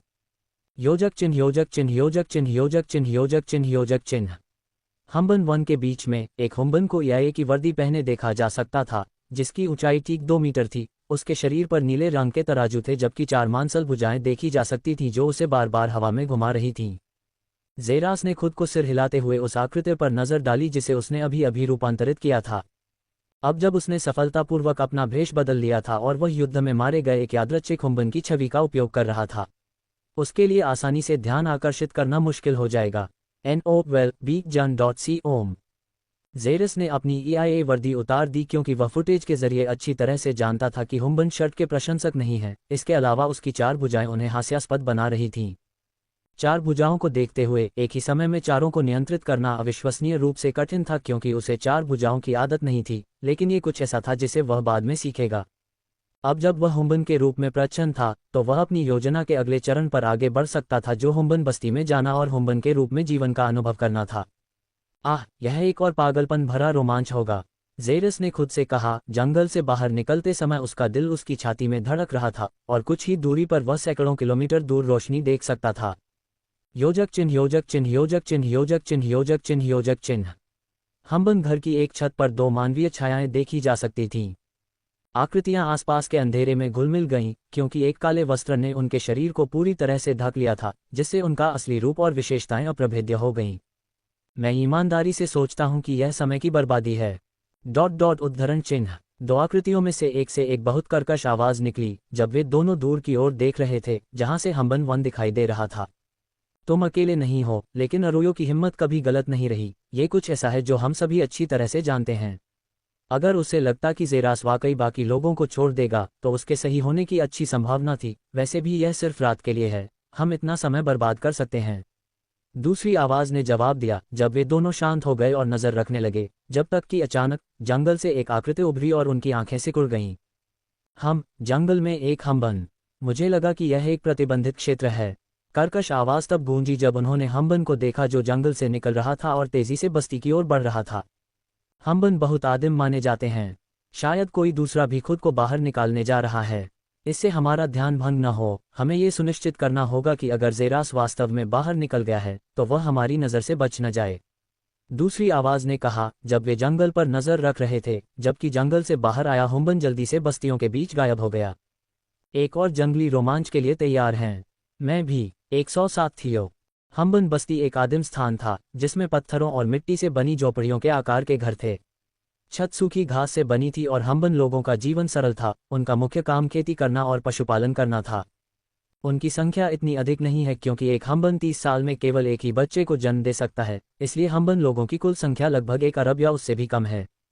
उनका केवल एक ही अंतिम नेता है जिसकी हम्बन बस्ती में हर कोई सुनता है, वे उसे महान जादूगर कहते हैं। वह हम्बन टॉवर में रहता था जो हम्बन जाति की सबसे महत्वपूर्ण संरचना है जहां पवित्र अनुष्ठान किए जाते हैं और कई पूजा कलाकृतियों का घर है।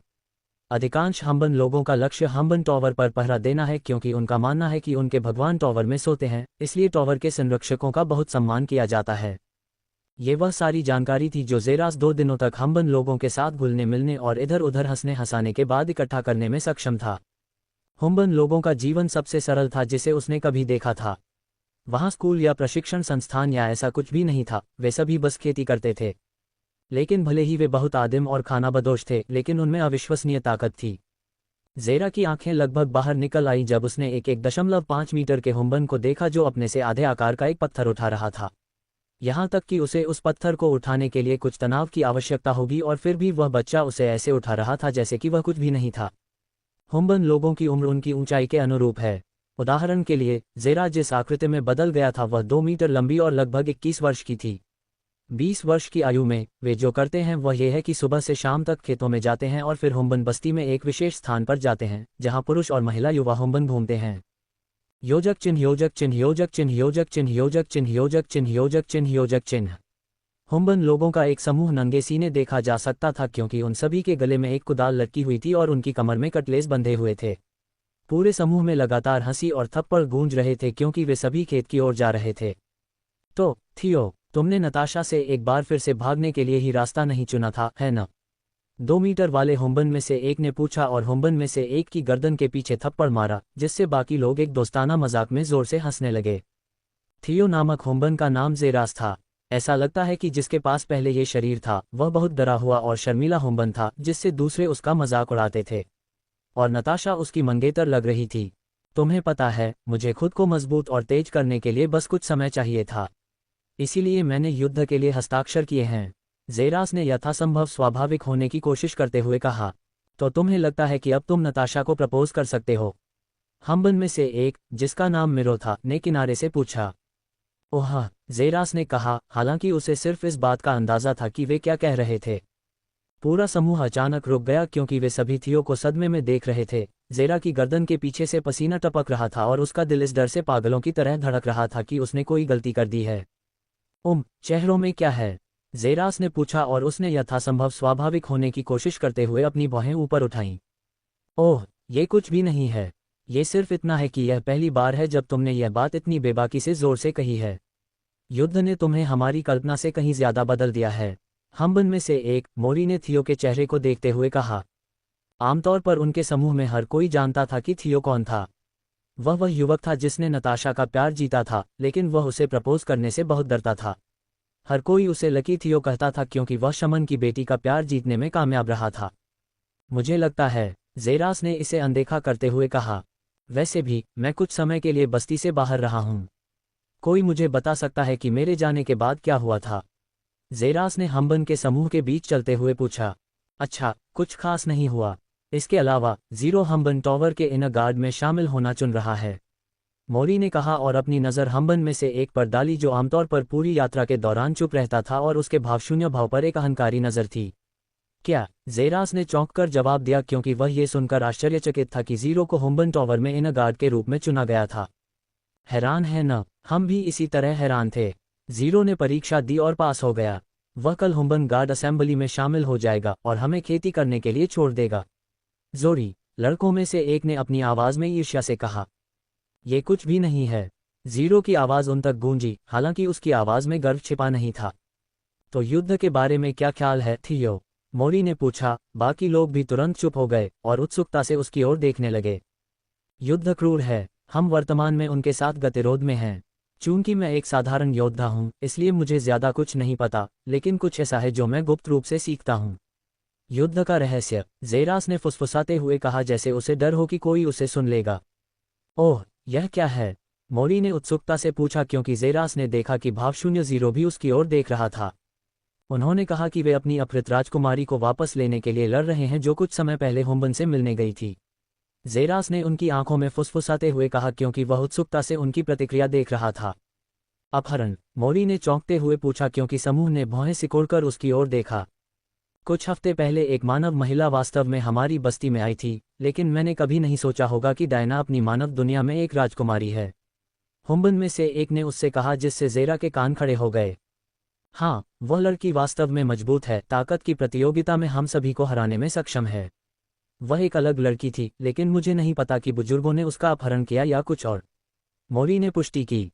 लेकिन क्या आप लोगों को यह अजीब नहीं लगता कि हुम्बन टॉवर के आसपास सुरक्षा अचानक सामान्य से ज्यादा कड़ी कर दी गई? जेरास ने उनसे फुसफुसाते हुए कहा, जितना संभव हो सके उतना स्वाभाविक लगने की कोशिश करते हुए, अधिक जानकारी प्राप्त करने का इरादा रखते हुए। हाँ, ये निश्चित रूप से अजीब है।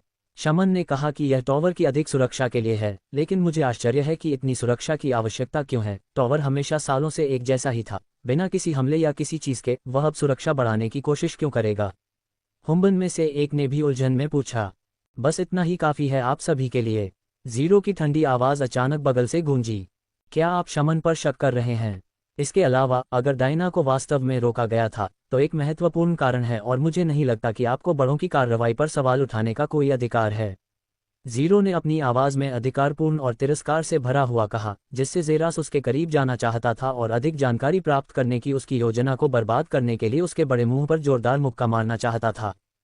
समूह तुरंत शांत हो गया और वे खेत की ओर बढ़ गए और अब एक शब्द भी नहीं बोले। जीरो अब टॉवर पर एक गार्ड था, उसका दर्जा उनसे ऊपर था और अगर वे उसकी अवज्ञा करते तो वह उन्हें दंडित या रिपोर्ट कर सकता था, इसलिए उन्होंने सभी ने चुप रहने का विकल्प चुना। इसके बजाय वे खेत की ओर चले गए और उस जमीन के टुकड़े पर काम करना शुरू कर दिया जिस पर उन्हें खेती करने के लिए कहा गया था। समय तेजी से बीतता गया क्योंकि अंधेरा घिर आया और जल्द ही यह समय आ गया कि वे लोकप्रिय लवर्स नाइट चेस गार्डन के लिए निकल पड़े। मुझे उम्मीद है कि तुम आखिरकार इस बार नताशा को प्रपोज कर पाओगे, थियो। मोरी ने दूर से उससे चिल्लाकर कहा। क्या? मेरा मतलब है बेशक। 108 चमकता हुआ फ्लोरा। प्रेमी नाइट चेस गार्डन हुम्बन बस्ती में प्रेम का एक पवित्र स्थान था।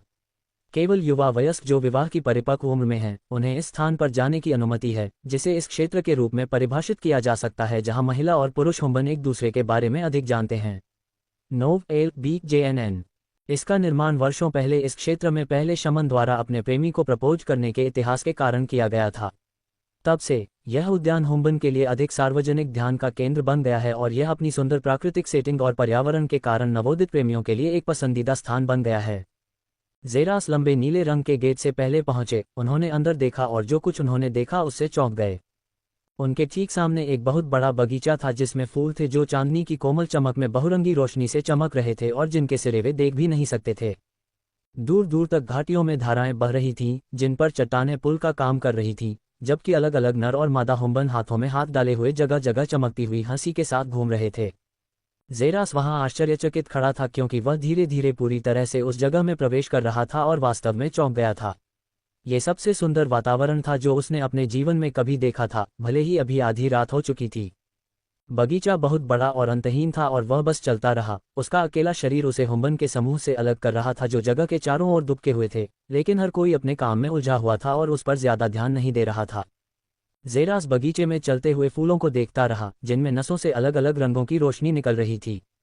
जेरास ने एक फूल को देखा और बगीचे के बीच में एक बेहद खूबसूरत गुलाब जैसा फूल देखा। जैसे ही वह गुलाब की ओर बढ़ा, उसके कदम तुरंत तेज हो गए। वह अनजाने में ही उस खूबसूरत नीली गुलाबी रोशनी की वजह से उसकी ओर आकर्षित हो गया और वह गुलाब से बहुत परिचित था। गुलाब के सामने पहुंचकर ज़ेरास ने एक घुटने पर बैठकर उसे थोड़ा सा सूंघा और वह आश्चर्यचकित हुए बिना नहीं रह सका। उसकी खुशबू बेहद खूबसूरत थी, जिससे उसका दिल तेजी से धड़कने लगा और उसे खुशबू सूंघने से ही अपने भीतर शांति का एहसास होने लगा। बहुत जादुई, ज़ेरास फुसफुसाया और उसके और करीब आ गया और उसकी खुशबू में गहरी सांस ली। हमम हमम, उसके गहरी सांस लेने की आवाज़ पूरे बगीचे में गूंज रही थी, लेकिन ज़ेरास को आश्चर्य हुआ जब उसने किसी के गहरी सांस लेने की आवाज़ भी सुनी और वह उस फूल के ठीक पीछे एक आकृति को देखे बिना नहीं रह सका जिसे वह सूंघ रहा था। थियो, एक महिला की मधुर आवाज़ गूंजी। इसमें आश्चर्य स्पष्ट था क्योंकि ज़ेरास ने अपने सामने गुलाबी बालों वाली सुंदर हुम्बन महिला को देखा, जो 1.8 मीटर लंबी थी और एक शुद्ध सफ़ेद वस्त्र पहने हुए थी जो उसके घुटनों तक पहुंचता था और धीरे धीरे हवा में उड़ता था।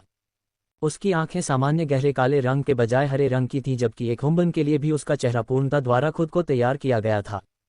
ये निस्संदेह सबसे सुंदर हुम्बन महिला थी जिसे ज़ेरास ने कभी देखा था।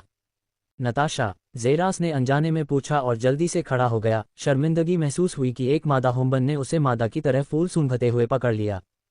हाँ, नताशा ने चुपचाप कहा और वह भी खड़ी हो गई। उसका गाल धीरे धीरे गुलाबी हो गया। दोनों के बीच 5 सेकंड की अजीब सी खामोशी छा गई क्योंकि ज़ेरास के पास शब्द नहीं थे। जब वह अपनी मंगेतर से मिला तो उसे क्या करना चाहिए था? अरे, उसे एक भी सुराग नहीं था, लेकिन फिर भी उसने जल्दी से प्रतिक्रिया दी। ऐसा लगता है कि हम यहाँ अकेले हैं। फिर तुम मेरे साथ रहने के बारे में क्या कहती हो? ज़ेरास ने एक छोटी सी मुस्कान के साथ पूछा और अपना हाथ उसकी ओर बढ़ाया। नताशा ने इस पर एक शब्द भी नहीं कहा, लेकिन उसने धीरे से ज़ेरा का हाथ पकड़ लिया, जो इस बात की पुष्टि थी क्योंकि दोनों फूलों की चमक से घिरे और रोशन बड़े बगीचे में अकेले चल रहे थे। जब वे इस तरह चमकते हैं तो वे बहुत सुंदर लगते हैं। ज़ेरास ने फूलों को देखते हुए कहा कि वह अभी भी जो देख रहा था उससे आश्चर्यचकित था। उन्हें चमकते हुए फ्लोरेस कहा जाता है। वे बहुत दुर्लभ हैं, इतने सारे कि आप उन्हें पूरे ग्रह में केवल इस जगह पर ही देख सकते हैं। नताशा ने उसके बगल में चुपचाप कहा। उसकी आवाज़ में फूलों के लिए उसका उत्साह मौजूद था। क्या आपको भी वे पसंद हैं? ज़ेरास ने अचानक उसकी हरी आंखों में देखते हुए पूछा। मुझे पसंद हैं, नताशा ने जवाब दिया, जिससे ज़ेरास ज़मीन पर झुक गया और उसने गुलाबों में से एक को तोड़ लिया। पहली बार जब मैंने तुम्हें देखा नताशा, मैंने देखा कि तुम सबसे खूबसूरत हम्बन महिला हो जिस पर मैंने कभी अपना दिल लगाया है, ज़ेरास ने कहा जब उसने उसके कोमल हाथों को अपने हाथों में पकड़ लिया और उसकी हरी आंखों में देखा। लेकिन मैं ये भी नहीं देख सकता कि तुम में कुछ कमी है, ज़ेरास ने कहा, जिससे वह उत्सुकता से उसकी ओर देखने लगी। ओह, वह क्या हो सकता है? तुम में कमी है? चमक, ज़ेरास ने कहा और धीरे से उसके बालों में चमकता हुआ गुलाब का फूल डाला, जिससे उसका सुंदर चेहरा गुलाब की अलग रोशनी से जगमगा उठा। मेरी आंखों में देखो, मुझे बताओ कि तुम अभी कैसी लग रही हो, ज़ेरास फुसफुसाया जब नताशा ने उसकी गहरी आंखों में देखा और अपना स्पष्ट प्रतिबिंब देखा। बहुत सुंदर, उसने फुसफुसाया। ओह, तुम सच में सोचती हो कि मैं सुंदर हूँ? ज़ेरास ने पूछा और अचानक उसके पहले गंभीर चेहरे पर एक दुष्ट मुस्कान आ गई। क्या मेरा मतलब तुम्हारी आंखों में मेरे प्रतिबिंब से था? अरे सब लोग, नताशा को लगता है कि मैं बहुत सुंदर हूँ, ज़ेरास जोर से चिल्लाया, लेकिन वह तुरंत चौंक गया जब उसने महसूस किया कि उसके पीछे जमीन हिल रही है। तुम झूठे हो, रुक जाओ, नताशा तुरंत उस पर कूद पड़ी और उसके कोमल हाथ ने उसके होठों को कसकर पकड़ लिया और वे दोनों हरे फूलों पर उड़ गए। अरे सब लोग, नताशा मुझे तुम सबको ये बताने से रोकने की कोशिश कर रही है कि वह क्या कर रही है। तुम बेशर्म हो, देखो मैं आज तुम्हें कैसे पीटता हूँ। अरे सब लोग मदद करो, वह मुझे मारने की कोशिश कर रही है। चुप रहो। अरे तुम, दो हुम्बन, एक नर और एक मादा के बीच ज़मीनी लड़ाई बगीचे के बीच में हुई, क्योंकि मादा ने बार बार नर को पीटा जो दर्द में केवल चीख सकता था। उनकी बीच बीच में हंसी पूरे बगीचे में गूंज रही थी। योजक चिन्ह, योजक चिन्ह, योजक चिन्ह, योजक चिन्ह, योजक चिन्ह, योजक चिन्ह। दोनों के स्थान से थोड़ा दूर 3 नर हुम्बन का एक समूह देखा जा सकता था जो ज़ेरास और नताशा को देख रहे थे। उनके हाथ में लाल जूस से भरा एक कप था। युद्ध से वापस आने के बाद थियो वास्तव में बहुत बदल गया है, क्या तुम लोगों को नहीं लगता? मोरी ने उन दोनों को देखते हुए कहा। उसके चेहरे पर एक हल्की सी मुस्कान थी। ऐसा लगता है कि उसने आखिरकार अपना वह हिस्सा पा लिया है जो खो गया था, वह साहसी हिस्सा। हम्बन में से एक बेरो ने पुष्टि की। युद्ध में उसके साथ वास्तव में जो भी हुआ, मैं गहराई से जानता हूं कि मैं इस प्रकार के साहसी थियो को पसंद करता हूं, और ऐसा लगता है कि यह वह हिस्सा था जिसकी नताशा भी उसमें तलाश कर रही थी। जोरो ने कहा जब वे धीरे धीरे अपना प्याला पी रहे थे और नीचे चल रही लड़ाई को देख रहे थे जो जल्द ही बंद हो गई क्योंकि दोनों लड़ाके रात के आसमान की ओर देख रहे थे, थकावट में अपने फेफड़ों से सांस ले रहे थे। 109 फ्लाइंग एन अमून। बगीचे में हवा धीरे धीरे बह रही थी और चमकता हुआ मंच धीरे धीरे ताल पर नाच रहा था। इस सब के बीच में जेरास और नताशा को देखा जा सकता था। उनकी पीठ घास पर टिकी हुई थी, एक दूसरे से आधे मीटर की दूरी पर, जबकि वे दोनों आसमान में टिमटिमाते सितारों को देख रहे थे। जेरास ने सितारों को देखा, वे पृथ्वी के सितारों से थोड़े अलग दिख रहे थे, क्योंकि पृथ्वी के सितारे आमतौर पर सफ़ेद रोशनी बिखेरते थे, लेकिन सितारे अलग अलग रंगों की रोशनी बिखेर रहे थे, जबकि हरे और नीले रंग का प्रभामंडल बादल रहित आकाश में बिखरा हुआ था। मैंने सुना है कि तुम युद्ध के लिए चले गए हो, नताशा ने अचानक उसके बगल में चुपचाप कहा और अपना चेहरा अपनी टांगों पर रख लिया, अपनी अभिव्यक्ति को छिपाने की कोशिश कर रही थी। मैं बस समझौते के लिए अपना काम कर रही थी, और शायद इससे भी ज्यादा। थियो ने रात के आसमान की ओर देखते हुए कहा। मुझे लगा कि तुम, नताशा ने कहा और उसने अपने होठों को कसकर काटा और अपनी बात पूरी नहीं की। ओह, क्या सबसे सुंदर हुम्बन मेरे बारे में चिंतित है? थियो ने चंचल स्वर में पूछा, जिससे नताशा का चेहरा थोड़ा लाल हो गया, लेकिन जब उसने धीरे से फुसफुसाया तो उसके चेहरे पर एक कठोर भाव आ गया। मैं हूँ। जेरास ने अपने सामने खड़ी महिला को देखा, क्योंकि वह थियो नामक आकृति के बारे में सोचे बिना नहीं रह सका, जिसका वह रूपांतरित हो गया था। जेरास को पता नहीं था कि उसने युद्ध में शामिल होने का फैसला क्यों किया और प्लाज्मा बीम द्वारा खुद को मार डाला। उसने जो सुना, उसके अनुसार ऐसा लगता है कि थियो वास्तव में एक शर्मीला व्यक्ति था, जो नताशा को प्रपोज करने से डरता था और बहुत डरपोक भी था, क्योंकि जेरास ने देखा कि उसके दूसरे दोस्त उसके साथ कैसा व्यवहार करते हैं, उसके सिर पर थप्पड़ मारते हैं और उसका मजाक उड़ाते हैं। जेरास को लगता है कि थियो एक ऐसा व्यक्ति था जो पहचान और आत्मविश्वास की तलाश में था, जिसने उसे युद्ध में शामिल होने का फैसला करने पर मजबूर कर दिया। लेकिन सौभाग्य से या दुर्भाग्य से उसकी मृत्यु हो गई। तुम्हें मेरे बारे में चिंता करने की जरूरत नहीं है नताशा, मैं ठीक रहूंगा चाहे परिस्थिति कैसी भी हो, थियो ने कहा और अचानक अपनी आंखें चौड़ी कर लीं, क्योंकि उसने देखा कि उसके चीक ऊपर क्या उड़ रहा था। यह एक विशालकाय चील जैसे पक्षी की छवि थी, जिसके पंख पूरी तरह से सुनहरे थे और जो उनसे बहुत ऊपर उड़ रहे थे और दूर तक उड़ रहे थे। लेकिन जिस चीज ने उसे सबसे ज्यादा चौंकाया वह थी उसकी पीठ पर बैठे दो हुम्बन। क्या वह है? जेरास ने चौंक कर अवाक होकर पूछा। एक अमुन, नताशा ने बड़े सुनहरे रंग के पक्षी को देखते हुए कहा। उसकी आंखों में लालसा थी, जिसे जेरास ने नोटिस करना नहीं भूला। जेरास पक्षी को देखकर दंग रह गया, क्योंकि उसका दिल उसके उड़ने की उम्मीद में धड़क रहा था। अंतरिक्ष यान से ज्यादा कुछ और उड़ाना, क्या अनुभव अलग होगा? क्या तुम भी इसे आजमाना चाहते हो? जेरास ने कहा और जमीन से उठकर अपने हाथ आगे बढ़ाकर नताशा को ऊपर खींच लिया। नताशा ने उसे चौंक कर देखा, क्योंकि उसे यकीन नहीं हो रहा था कि थियो ने उससे पूछा कि क्या वह अमुन की सवारी करने जा रही है। ये जानना जरूरी था कि अमुन की सवारी सिर्फ दो साथी ही कर सकते हैं जिन्होंने अपने बीच का प्यार बहुत बढ़ा लिया हो और एक फैसला ले लिया हो। यही वह चीज थी जिसका वह हमेशा से इंतजार कर रही थी।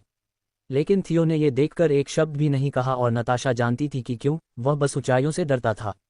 अब थियो को अमुन की सवारी करने के लिए अपने हाथ आगे बढ़ाते हुए देखना एक ऐसी भावना थी जिसे वह कल्पना भी नहीं कर सकती थी। हाँ, नताशा ने हाथ थामते हुए कहा और वे दोनों धीरे धीरे उस दूरी की ओर बढ़े जहां चीलों का झुंड दिखाई दे रहा था। योजक चिन्ह, योजक चिन्ह, योजक चिन्ह, योजक चिन्ह, योजक चिन्ह, योजक चिन्ह। जेरास उस जगह से पहले पहुंच गया जहां चीलें बंधी हुई थीं। चील में से एक के सामने पहुंचते हुए उसने अपने हाथ आगे बढ़ाए और बड़े पक्षी के सिर को धीरे से रगड़ते हुए उसे छुआ। सुनहरे पंख, ये बहुत सुंदर है। जेरास ने धीरे धीरे उसकी पीठ की ओर चलते हुए खुद से कहा। अपने पैरों में थोड़ी ताकत लगाते हुए वह तेजी से उछलकर चील पर बैठ गया।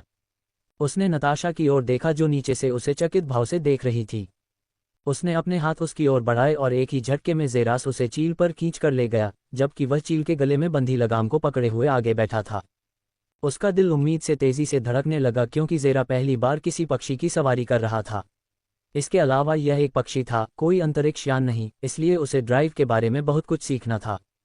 जैसे ही उसने महसूस किया कि नताशा ठीक से बैठ गई है, जेरास ने रस्सी को पकड़ते हुए उसकी लगाम पकड़ ली और हया! जेरास अचानक चिल्लाया, लेकिन वह तब अवाक रह गया जब उसने देखा कि चील एक इंच भी नहीं हिली। क्या हुआ? जेरास ने चील की ओर देखते हुए भौहें उठाईं और सोचा कि वह क्यों नहीं हिल रही है। या, या, या। 3 बार चीखने के बाद वह रुक गया और उसने खुद से जोर से सोचा, क्या ये चील भ्रष्ट है? हंसी। उसके पीछे से हल्की हंसी की आवाज गूंजी जब उसने नताशा की ओर देखा, जो अपनी हंसी को रोकने की पूरी कोशिश कर रही थी। आह, चलो, तुम मेरा मजाक उड़ा सकते हो। जेरास ने हार मान ली और पूरे स्थान पर झुनझुनी वाली हंसी गूंज उठी और जेरास ने देखा कि दूसरे चील उसे ऐसे देख रहे थे जैसे वह मूर्ख हो। छी, धिक्कार है चील पर। जेरास को यह भी समझ में नहीं आया कि पक्षी में पहले से ही बुद्धि कैसे थी। इसमें कहा गया था कि वे कुछ प्राचीन पक्षियों के वंशज थे, जिससे उसे आश्चर्य हुआ कि वह किस प्रकार का सर्वश्रेष्ठ होगा और जानवर कितना बुद्धिमान होगा।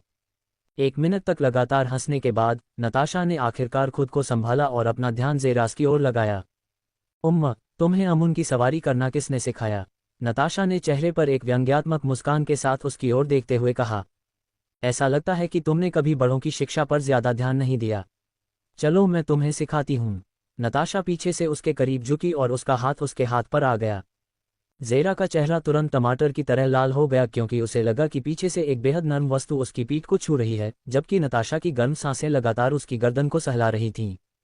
अमुन दुनिया का सबसे बुद्धिमान प्राणी है और प्राचीन केरों का अंतिम वंशज है। तुम्हें बस संकेत देने की जरूरत है या मैं कहूं कि अपने इरादे जाहिर करने की, और वे तुम्हारा पीछा करेंगे। रस्सी को कसकर पकड़े हुए उसके हाथों को पकड़कर नताशा ने धीरे से रस्सी को पीछे खींचा और जेरास ने महसूस किया कि चील धीरे धीरे हिल रही है। चीखें। रात भर एक शक्तिशाली चीख गूंजती रही। जैसे ही चील ने तुरंत हवा में उड़ान भरी, जेरा के दिल की बात जल्द ही फूट पड़ी, क्योंकि उसने महसूस किया कि हवा उसके चेहरे पर तेजी से टकरा रही थी, जबकि नताशा ने पीछे से उसके पेट को कसकर पकड़ रखा था, उसे आराम देने के लिए उसके अंदर घुस गई। जैसे जैसे चील हवा में ऊपर और ऊपर उड़ती गई, उसका दिल उसकी छाती में तेजी से धड़कने लगा। नीचे की जमीन तेजी से चींटियों से भी छोटी होती गई, जबकि काले और गुलाबी बाल हवा में घुल मिल गए, क्योंकि जेरास ने एक ऐसी भावना महसूस की जो उसने पहले कभी इतनी गहराई से महसूस नहीं की थी। शांति। अगर कोई उससे पूछे अंतरिक्ष यान या अमुन उड़ाना कौन सा ज्यादा यादगार था, जेरास के पास एक निश्चित उत्तर था। अमुन निश्चित रूप से बेहतर था। क्यों? क्योंकि यह ज्यादा वास्तविक लगता था। 110 शमन। लवर्स गार्डन में एक सुनहरे रंग का अमुन आसमान में उड़ रहा था। उसकी बीच बीच में चीख पूरे बगीचे में गूंज रही थी। उसके पीछे 2 आकृतियां दिखाई दे रही थीं, जिन्हें देखकर दूर से देखने वाले को ऐसा लगेगा कि वे एक सियामी जुड़वां को देख रहे हैं, क्योंकि वे एक दूसरे के कितने करीब थे। मैंने कभी नहीं सोचा था कि यह इतना आसान होगा, जेरास ने नताशा की ओर एक अविश्वसनीय मुस्कान बिखेरते हुए कहा, क्योंकि उसने धीरे धीरे लगाम छोड़ दी और जेरास ने उस पर पूरा नियंत्रण कर लिया। अमुन की सवारी करने का अनुभव अंतरिक्ष यान की तुलना में बहुत अलग था। एक बात तो यह ज्यादा वास्तविक लगा, हवा का उसके चेहरे पर स्पर्श, धारा पर सरकने का एहसास। यही वह चीज थी जिसने पक्षी पर उड़ना अंतरिक्ष यान चलाने की तुलना में बहुत अलग बना दिया। लेकिन अंतरिक्ष यान की तरह ही अमुन के भी अलग अलग नियंत्रण थे। इसे धीरे धीरे चलने, तेज चलने, औसत गति से आगे बढ़ने, एक चक्र में घूमने और हवा में उल्टा घूमने के लिए नियंत्रित किया जा सकता था। जेरास ने ये सब नताशा से सीखा। बेशक उसने ये भी सोचा कि युद्ध में हम्बन द्वारा अमुन का उपयोग क्यों नहीं किया गया, क्योंकि उन्हें आसानी से वास्तविक अंतरिक्ष यान के रूप में नियंत्रित किया जा सकता था, और नताशा ने उसे इसका उत्तर दिया। ऐसा इसलिए था क्योंकि अनम की उत्पत्ति इतनी महान थी कि वे युद्ध और लड़ाई से जुड़ी किसी भी चीज से परे थे। अमुन हवा में उड़ रहा था, जबकि जेरास शांति का आनंद लेने के लिए उस पल का उपयोग करते हुए चुप रहा। तो तुम इतने समय से क्या कर रहे थे? शमन की मदद कर रहे थे? जेरास ने चुप्पी तोड़ते हुए पूछा। बिल्कुल नहीं, तुम जानते हो कि शमन हमेशा ध्यान में रहता है और उससे मिलना बहुत मुश्किल है। नताशा ने बिना सोचे समझे उत्तर दिया। तो तुम उससे बिल्कुल नहीं मिलते? जेरास ने पूछा। उसकी आवाज में थोड़ा आश्चर्य और उदासी थी, जिसे नताशा ने नोटिस किया।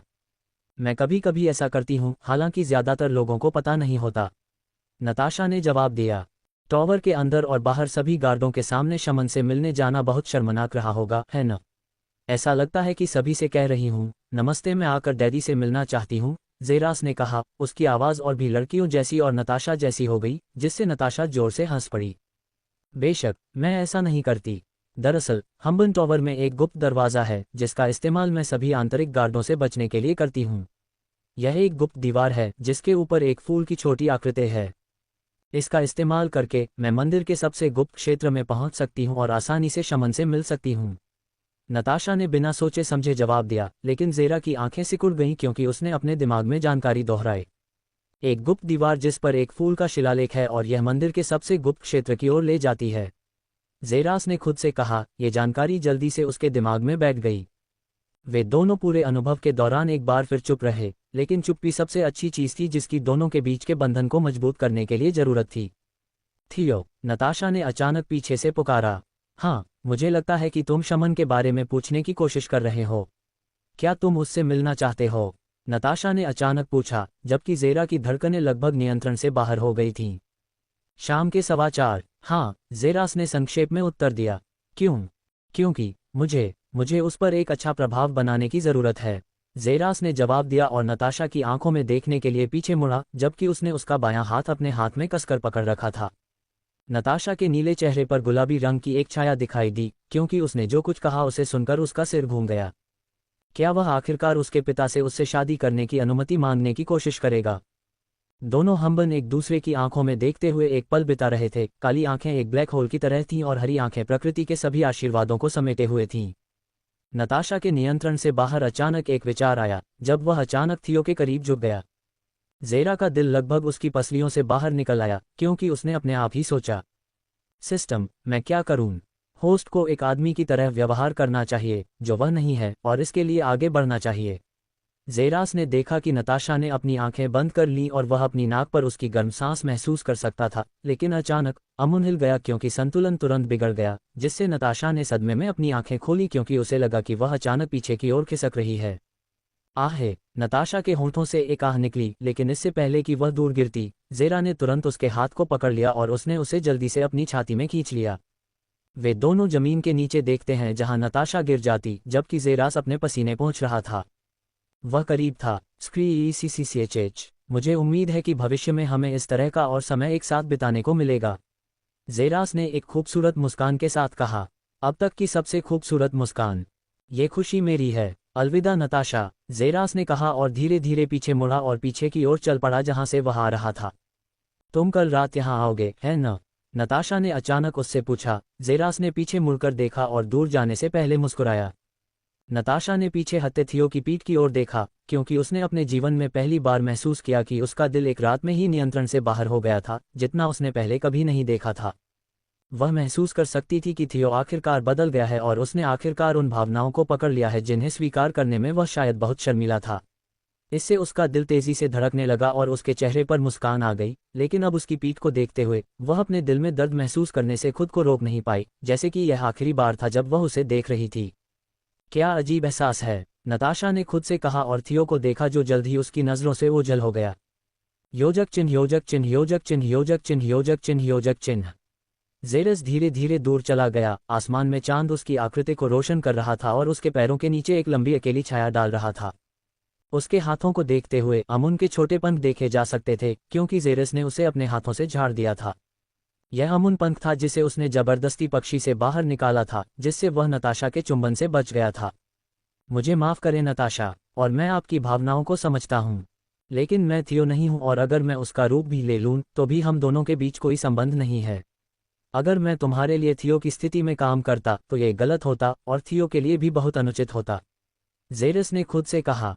उसने थियो का रूप धारण किया और ऐसा करने पर उसे बिल्कुल भी अपराधबोध नहीं हुआ, लेकिन थियो की आड़ में अभिनय करते हुए नताशा के साथ यौन संबंध बनाना कुछ ऐसा था जो वह नहीं कर सकता था और इसलिए उसने जितना हो सका उससे बचने की कोशिश की।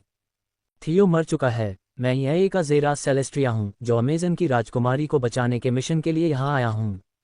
ज़ेरास ने अपनी सांसों में बुदबुदाया। उसकी आंखें अपनी सामान्य स्थिति में लौट आईं क्योंकि सभी प्यारी भावनाएं तुरंत ही टूट गईं और वह नताशा के साथ अपने सभी संबंधों को भूल गया। केवल वह महत्वपूर्ण जानकारी याद आ रही थी जो उसने उसे दी थी। जब मैं उस गुप्त मार्ग की जानकारी प्राप्त कर रहा हूं जो संभवतः राजकुमारी डायना को रखे जाने की जगह तक जाता है, तो मेरी योजना का अगला चरण टॉवर पर एक गार्ड बनना है, ज़ेरास ने अपनी सांसों में कहा क्योंकि वह सावधानीपूर्वक अपने दिमाग में योजनाओं को संरेखित कर रहा था। ज़ेरो से मिलने का समय आ गया है।